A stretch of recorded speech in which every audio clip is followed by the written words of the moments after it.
जो आदमी जिसने संगठन बनाया दिल्ली और पंजाब में, जहां आप सत्ता में आए, तीसरा स्टेट गुजरात जहां आपकी दोनों की जहां आपकी कुछ ताकत है, 13% के करीब वोट आया आपको, उसकी बात पे भरोसा नहीं कर रहे, तो किसकी बात पे भरोसा कर रहे हैं? शायद उन दिनों विजय नायर पे ज्यादा भरोसा था।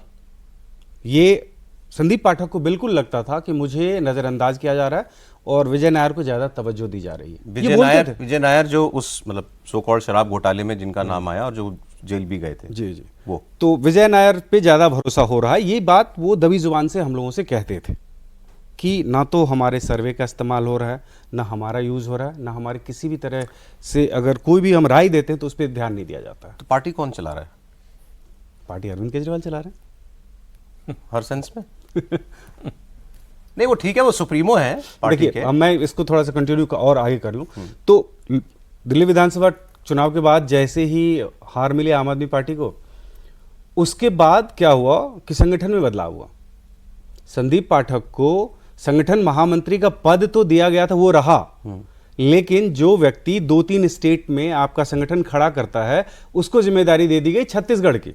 अच्छा, जहां पार्टी का कुछ नहीं है, तुम वो देखो। हाँ, क्योंकि वो छत्तीसगढ़ के रहने वाले हैं। और पंजाब की जिम्मेदारी दी गई मनीष सिसोदिया को, ठीक है, और सत्येंद्र जैन को। गुजरात की जिम्मेदारी दी गई गोपाल राय को और दुर्गेश पाठक को। आतिशी को जिम्मेदारी दी गई गोवा को, और इनके पास कोई जिम्मेदारी नहीं, एक तरह से खाली है। ठीक है, तो ये तभी से व्यथित थे, कष्ट में थे। वो कष्ट हम लोगों को पता है और हम लोग कई बार इस बात का जिक्र भी करते थे कि ऐसा कैसे हो सकता है। चलिए मैं इनका मान लेता हूं, मैं राघव चड्ढा का मान लेता हूं, बाकी लोग, इतने सारे लोग, बाकी 5 क्यों? इनका कोई, मैं तीसरे का भी मान लेता हूं, चलिए अशोक मित्तल का। अच्छा, ये वैसे ही बात फैक्ट है, आज आम आदमी पार्टी ने बोली कि भाई इन पे तो 4 दिन पहले रेड पड़ी थी ईडी की, ये बात सही है। और आज ये बीजेपी में आ गए, तो भाई ये तो फिर वॉशिंग मशीन वाला ही काम है। बिल्कुल ऐसा तो बिल्कुल कह सकते पार्टी बिल्कुल कहेगी, ठीक है, आधार है। बट बाकी 4 के क्या रीजन है? ये बाकी 4 के रीजन क्या है ये नहीं पता, लेकिन सब एक साथ मिलके गए हैं। इनको कोई फ्यूचर नहीं दिख रहा पार्टी में। देखो, इनको सांसद बनाया गया था, ये बने नहीं थे खुद, अरविंद केजरीवाल ने बनाया था, और आज इनको शायद इस स्थिति में रख दिया गया कि आप अभी भी सांसद बने रह सकते हैं।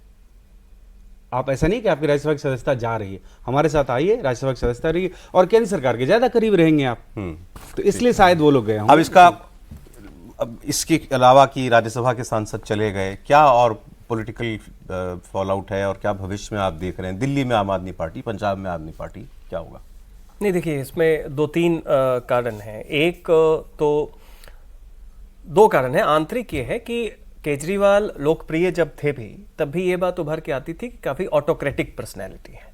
जो इंटरनल पार्टी डेमोक्रेसी होती है उसको लेके शिकायत पहले से आती है। ऐसा भी कुछ होता है सर? ऐसा किसी भी पार्टी में नहीं होता, ये सैद्धांतिक बातें हैं। काफ़ी ऑटोक्रेटिक, और उसमें अब जब तक उनकी पॉपुलैरिटी रही आप एडजस्ट करते रहे। अब वो ईमानदार वाली छवि पे जैसे ही दाग लगना शुरू हुआ तो निश्चित तौर पे बाकी लोग अपनी भी कैलकुलेशन करते हैं।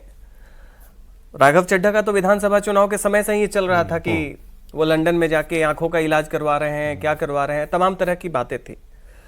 लेकिन ये केवल राघव चड्ढा के बल पे वो अपने आप ये कर ले जाते, ये संभव नहीं है जब तक कि बीजेपी जिस पार्टी में शामिल हुए हैं, जब तक कि उधर से भी सहयोग न मिला हो। क्योंकि एक पैटर्न है, पैन इंडिया पैटर्न है, 2016 से 26 तक का हम लोग देखें तो एक कंसिस्टेंट मिल रहा है। लेकिन इसमें एक बड़ा राज्यसभा को लेके है। अब बीजेपी को निश्चित तौर पे राज्यसभा में एक साथ 7 विधायक आ गए, सांसद आ गए, तो उनके लिए व्यवहारिक तौर पे बहुत सारे बिल हैं, सब कुछ है, इसमें एक सहयोग मिलेगा। दूसरा, इसका क्या संदेश जाता है? संदेश, अभी सबसे पहले बंगाल में चुनाव है, तो अगर आम आदमी पार्टी टूट सकती है तो और भी बहुत कुछ हो सकता है। साहब कह रहा टीएमसी टूट सकती है। मतलब कहने का मतलब है वो एक, अगर टीएमसी हार गई तो टूट भी सकती है। पब्लिक वैसे ही रीड करेगी कि भाई कुछ भी हो जाए, अगर आप राज्यसभा के 7 सांसदों को एक साथ खींच सकते हैं तो विधायक तो बहुत। तो इस पंजाब के इलेक्शन में कोई फायदा होगा बीजेपी को इसका? मुझे नहीं लगता है, क्योंकि पंजाब में जो है बीजेपी का आधार बहुत ही शहरी क्षेत्रों में है। ग्रामीण क्षेत्र तो सिख और बाकी जो 6.6% वोट है पिछले इलेक्शन में, और वो भी शहरी क्षेत्रों में है। जो पंजाबी हिंदू हैं वहां पे क्लियरली है कि गुरदासपुर को अगर आप छोड़ दें और चंडीगढ़ छोड़ दें तो जो पंजाबी हिंदू हैं वो शहरी क्षेत्रों में है। ज्यादातर जो सिख गांव में और मजहबी दलित, जो सिख समुदाय के दलित हैं, वो दूसरी तरफ है। जालंधर और दोआबा रीजन में जो दलित हैं वो वैसे भी बीएसपी या बाकी पार्टीज की तरफ जाते हैं। आम आदमी पार्टी की क्या स्थिति है? 27 में चुनाव है ना? हाँ, यूपी के साथ। हाँ, उत्तराखंड, पंजाब और यूपी। अभी क्या स्थिति और लगती है आपको? हिमाचल और वो गुजरात मई में हिमाचल और गुजरात, नवंबर नहीं, दिसंबर में। दिसंबर में गुजरात और हिमाचल है।